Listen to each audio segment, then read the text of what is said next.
স্টাম্পের সঙ্গে স্টাম্পের আঘাত, মূল পিচে শেষবারের মতো সাউন্ড চেক করে নিচ্ছেন ব্রডকাস্টিং কর্মীরা। তখনই পাশের পিচে নেট লাগিয়ে শেষবারের মতো নিজের প্রস্তুতিটাও সেরে নিচ্ছেন টাইগার ক্যাপ্টেন লিটন দাস।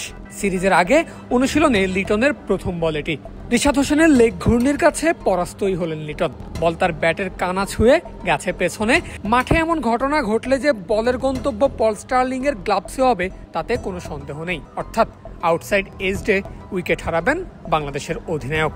তবে অনুশীলন তো নিজেকে শুধরানোর জন্যই করেন, আর শেষ দিনের অনুশীলনে সেটা ভালোভাবেই করেছেন লিটন দাস। নিজের খেলা দ্বিতীয় বল থেকেই শুরু হয়েছে লিটনের এলিগেন্স শট। নাসুম আহমেদকে খেলেছেন ডাউন দ্য উইকেটে এসে, আর তৃতীয় বলেই শুরু আনঅর্থোডক্স ব্যাটিংয়ের। নাসুমকে এবার যেন পুরোপুরি মুখস্থ করে নিলেন বল করার আগেই। অফ স্টাম্পের বাইরে ভেসে ওঠা বলটায় খেলেছেন রিভার্স সুইপ। এখন যে কোনো ব্র্যান্ডের পুরাতন এসি বদলে নতুন ওয়ালটন এসিতে উপভোগ করুন 25% ছাড়। ক্রিকেটীয় শট খেলার জন্যই বিশ্বজুড়ে পরিচিত লিটন দাস। তবে প্রায় 10 বছরের ক্যারিয়ারের এই লম্বা সময়ে নিজেকে ভেঙে করেছেন অনেকবার, আর রিভার্স সুইপের মতো রিস্কি আনঅর্থোডক্স শটগুলো তার অংশ। অনুশীলনে আলাদা করে সময় দেন শটটা আয়ত্ত করার জন্য। আর ব্যথা ছাড়া যে দুনিয়াতে কোনো কিছুই হাসিল করা যায় না, সেটাই স্পষ্ট বোঝা যাচ্ছে এই ছবিতে। ব্যর্থ শটে সাইফের করা বলে আঘাত ভালোই পেয়েছেন লিটন দাস, কিন্তু তাতে কি? মাঠে প্রতিটা রিভার্স সুইপে বাউন্ডারি আদায় করতে পারলেই আলাদা করে দেখা যায় লিটনের খুশি।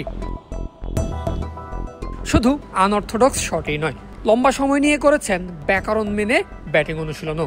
একের পর এক বল বাউন্ডারি কিংবা গ্যালারির বাইরে পাঠিয়ে চলেছে ক্যাপ্টেনের হাত সানানোর কাজ।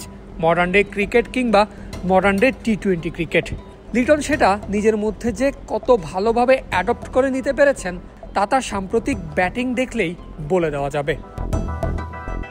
সেন্টার উইকেটে ব্যাটিং শেষ করে গেছেন কোনার নেটে, আর সেখানে গিয়ে পিচ পাওয়ার জন্য কিছুক্ষণের অপেক্ষা। আর ততক্ষণে নেড়েচেড়ে লিটনের ব্যাট দেখে নিয়েছেন ছোট ভাই পারভেজ ইমন। 2 নেট মিলিয়ে সেখানে ব্যাটিং সেরেছেন বাংলাদেশের ক্যাপ্টেন। এরপর শেষ করেছেন ম্যাচের আগে নিজের প্রস্তুতি।